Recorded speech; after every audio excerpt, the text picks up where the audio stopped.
Hello दोस्तों, एजे short hand में आप सभी का स्वागत है। यदि आप चैनल पर नए हो तो चैनल को सब्सक्राइब करें। डिक्टेशन 5 सेकंड बाद होगा।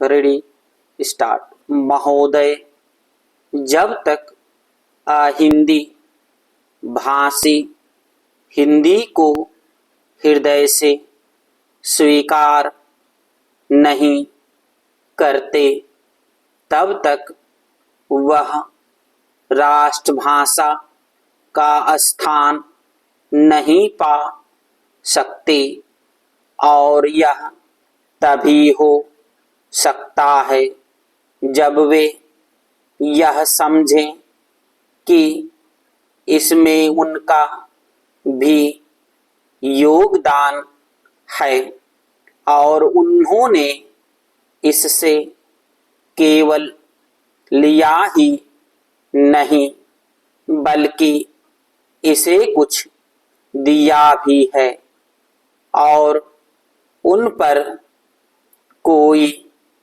दूसरी भाषा लादी नहीं गई है बल्कि यह उनकी ही भाषा है।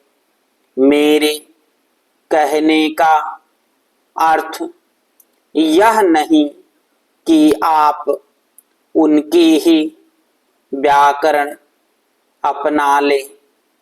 इसका अर्थ यही है कि आप उदारतापूर्वक जितना ले सकते हैं ले लें।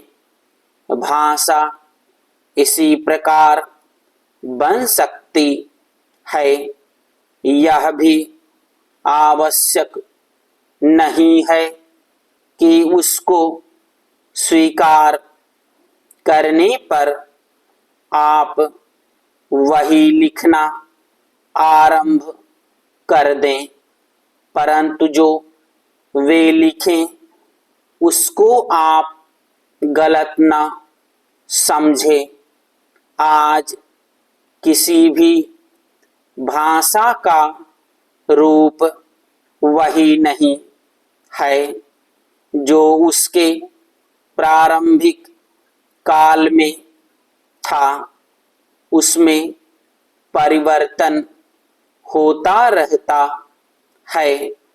हिंदी के इतिहास में भी आपको यही बात मिलेगी। मैं हिंदी का कोई विद्वान नहीं हूँ, पर मैं अपने अनुभव से कह सकता हूँ कि उनमें भी पिछले 500-600 वर्षों में बहुत अंतर पड़ा है तथा पहले की और आज की हिंदी में काफी अंतर है। इसलिए नवयुग में जब वह देश की भाषा बनने जा रही है तो उसमें थोड़ा अंतर करना भी पड़े तो वह स्वीकार कर लेना चाहिए, जिससे उसका अन्य प्रदेशों के लोगों के साथ मेल बैठ जाए। कई हिंदी भाषी लोगों ने भी हिंदी की काफी सेवा की है।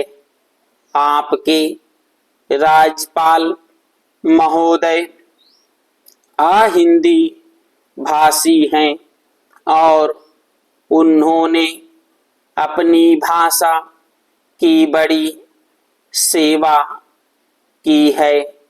यह भी हिंदी के पक्ष में थे और इन्होंने बड़ा योग दिया, जिसके कारण हम संविधान सभा में सफल हो सके। इनका भी यही विचार है जो मेरा है। मैं चाहता हूँ कि इनको भी हिंदी की सेवा करने का अवसर दिया जाना चाहिए।